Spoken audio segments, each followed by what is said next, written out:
They say they should make podcast equipment more expensive. For this reason. Yeah, because sometimes there shouldn't be some people behind microphones. Far out. But you know what? It has a bit of a low barrier to entry, but it also has a high barrier for exit, because it's easy to start something like a podcast, like a business, but it's hard to keep it going. Something that we've done is we've not only started doing those things, we'd started a business, we started a podcast, but now we're 2-3 years deep into all of those things. So when does it become they just started a podcast? Because now we're, 60 episodes deep? Yeah. Now we're 3 years deep into our business. When's the line that people are like, they're actually doing the thing? That's a good question. I don't think there is like a peak. I think it just continues, because you're gonna have new eyes on you every single day. Like, why do people start YouTube or start Spotify? Is to get more eyes, more new eyes anyway. Why do we start a business? To get more new eyes on us. I think it's a good point that you bring up, because like, I think a lot of people strive for the peak very quickly, or they think about the biggest number in the world that they can achieve. But something that Anthony taught us was, what are you doing now to achieve that? What are you doing now to get those numbers that you need? I think it's just consistency, honestly. That's the one thing that me and you do really well. And persistence. We're consistent and we're persistent. Sometimes we're persistently shit, but we're still persistent and consistent. So persistently shit. Like, I was reviewing our podcast. You got pissed off at me for this. When I was reviewing the content that was getting pushed out on Instagram. Yeah. And I was like, we got cameras, and somehow the shorts Shit. are worse quality. Honestly, I haven't had a moment to like stop. Well, we both haven't had moments to literally stop and hone in on one thing, because we've been doing multiple. But Like buying a gym. Oh yeah, we bought a gym, guys. Oh yeah. I think this episode would be good for like our clients to hear about how this all started. Like, obviously we had the info night. The info night was good for the people that were there. But not everyone was there. This episode is going to be a little bit all over the place. So bear with us, because all we've done since walking in this door is just do the thing. Walking in this door and walking out this door, and walking in this door and walking out this door. 5 a.m. till 8 p.m. Monday to Saturday. Day in, day out. Even Sundays, we've been here. Brendon ran his first group session. Anyway, I think where we start is from the start. What the hell made us go, let's start a business? Well, we were both PTs. We were both working for other people at the time. And everyone that knows the PT game, no matter if you're working for someone or you're working by yourself, you're always somehow working on your own in a way, because a PT is one-on-one with a client. Doesn't matter if they're getting paid a wage or they're getting paid directly from the client. It's still a one-on-one relationship. So in a way, I always thought PT is sort of like a mini business run by anyone that does that sort of career. And very early on, or in my career, I started realizing, this is so different to all of my other jobs. All my other jobs, I had a manager I had to report to. I was seeing them face to face. I was having meetings with them all the time. But then when I became a PT, I was still obviously meeting up with my managers and talking to them and whatnot. But I was still seeing clients on my own without them being there, which was different to, working in a pizza shop or working at Cotton On, which was my previous jobs. Then me and you came together, middle of the day, tired after waking up early in the morning. I was sitting on your acupuncture mat and I was like, why not just start a business? And you somehow had already come up with a name for your one. Dynamic Recovery Dynamic Balance. Yeah, because it was your initials. Yeah. Recovery Dynamic Balance. Yeah. And you were like, why don't we just flip the words around. Call it dynamic recovery. Dynamic recovery. So we went on the ABN website, whatever, looked up dynamic recovery. It was taken. We're like, all right, what about dynamic? Taken. We tried every like sub name of dynamic. Everything was taken. So we're like, let's just remove a couple letters off the back. Dynamic Recov.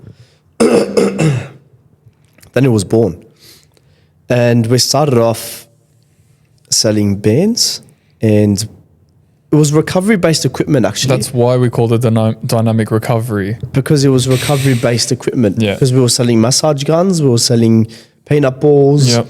Rolling pins, booty bands, exercise bands, handles for those exercise bands. Like push-up handles. The foam rollers, the foam roller water bottle. Yeah.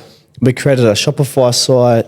We went all over Alibaba and AliExpress looking for, cheap sourced equipment. We put our branding on it. Yep. We were even going to get thermo bottles that told you the temperature of the water. That's right. Well, we got pretty deep. We got a coach. I remember we got like a coach, or we joined a course where someone taught us how to do e-commerce. Yep. We did that. We went hard for 5-6 months, I think. We went building that site and everything. Yeah, we did. We paid $3,000 for a course. It was me, you, and Jono, because Jono came on board as well. And we went to the library 2-3 times a week and just filled up the whole whiteboard with all these ideas, all these tasks, products we could have put on. Yep. We created the sites. We did the marketing. We went to Cronulla Beach. We even thought of another business on top of that business, Grode. Oh, that's right. But anyways, we realised after that 6 months of working really hard and creating the sites and everything like that, we realised, hey, this isn't really working. Then very saturated market at that point. It was saturated, and we didn't have a face or a name or anything like that. No following. No following. We were creating something out of nothing, which is very hard in the e-commerce brand, which a lot of people would understand, right? Yeah. Like products and so that type of thing is usually reserved for people that have a brand already. Or have a following. Yeah. Like influencers and stuff like that. We started from nothing, so that's why it flopped. Me and you came together and we realised, bro, we're PTs. Why don't we just start being PTs? That can make us money. Yeah. So we got the map of Sydney. You said, I'll go north, I'll go south. Yeah. And then we just did that. Yeah. Jumped on the phones. Jono was doing all the back end stuff with the websites and SEOs. All the accounts. We were doing a lot of PT work. Yeah. Doing everything else like sales, marketing. And you know what? We grew a team to 15 coaches in Sydney and Melbourne and online as well. I don't think we ever gave ourselves a pat on the back for it. I think we just said it out loud and we were just like, wait a minute. We blinked and it was 3 years. Yeah. I don't know. It's crazy to put into perspective. Like now we're sitting in a gym. But that whole process was us focusing on what we need to do in the moment rather than for the future, because we didn't know what this future would hold. We didn't know that we would get a gym. Yeah, we never thought that. We didn't know that we'd have a community to walk into. We didn't know that we would continue to do this podcast. Like there were so many unknowns that was scary, but the persistence and consistency is what kept us going. It was just like, you see all these things on Instagram and social media, and we got sucked into it. Like, if you want to become an entrepreneur, just do everything and work 25/8 a day, and like, just there's no such thing as a day. Like it's just go, just keep doing it, just do it. In a way, we still did that. To some extent. We slept. We tried to sleep anyway. But a lot of stressful nights, a lot of up and downs. But I think off the back of what you just said, I think the one thing that kept us going was just the drive to always change the next thing.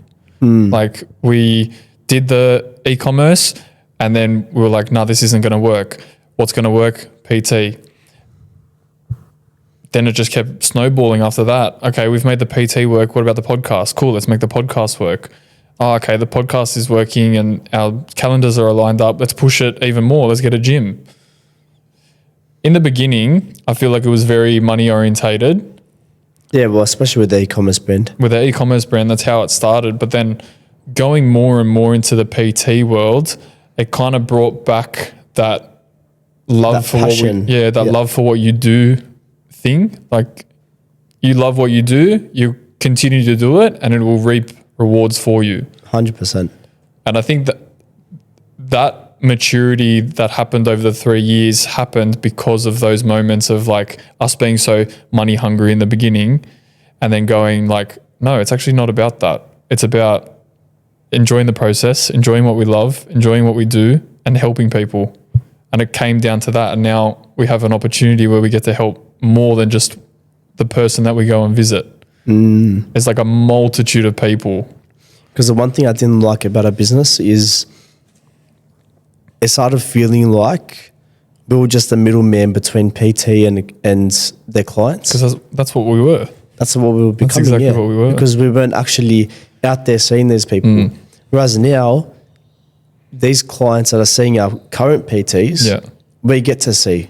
We get to actually impact them a lot more because we can actually coach the PTs face to face rather than just doing these Zoom calls and phone calls, which we do, but they're not as effective as seeing someone face to face. I think that's a big testament to our consistency and persistence. Like the community that we've walked into, bro, it's been an awesome experience. And we've only been here 3 weeks. People are warming up to us a lot quicker than we expected because we walked into this blind. I didn't think people were going to stay, to be honest. No, I thought everyone was going to be like, hey, see ya, bye. Can I cancel my contract? I'm out of here, bro. And we full said to each other, like, if they want to, they can. Yeah, well, we said that to them. Like, if you want to, you can. You're more than welcome to. But because I thought they were locked in and everything, and we were like, you have a choice. Because I don't want people thinking that they're locked into a place, because a lot of gyms do that. Yeah. And, I feel like if you provide them a good service, a good community to come to, they're not going to want to leave. Yeah. As long as you're actually serving them and not serving yourself. Yeah. I feel like we're doing CrossFit style training. Even if you don't like it, that's it, go. I guess that comes down to what type of gym you want to create for yourself, or what type of community, or what type of environment you want to create for business other people. you want to create. What business you want to create for yourself. Like we spoke to Mo last week, and his gym is, he wants to help the next generation of people, or he wants to minimize the divorce rate. So he wants to help parents feel stronger, feel better about themselves. So then, he's somehow reducing the divorce rate, which is true, because fit are stronger parents are not going to get divorced. And it's essentially creating the next generation of people, because, if someone has 2 happy, loving parents, they're going to have a better life. It makes sense. Yeah. It's a good mission to have. It's a great mission. I think it's a really good mission. I think off the back of that, healthy, happy parents, even if you are divorced, can still be happy. Like they can still be just as happy as if they were married.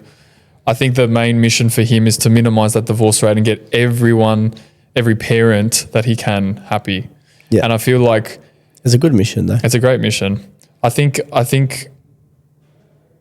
when we did that podcast with him, I actually hadn't seen passion like that for a vision or a mission that someone had before. And it was really like, far out, this is awesome. 1, we collaborated with him and that was an awesome experience. 2, his mission just motivated us to be a lot more eye-opened to, the environment that we've put ourselves in and who we're going to help. That we're creating as well. Exactly.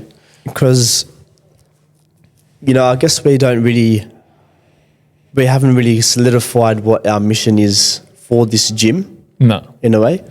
That is something that we're still developing, still thinking about in the background. And I guess, in a way, not everyone has to solidify a mission or a vision straight away. It's something that people can change and can modify over time.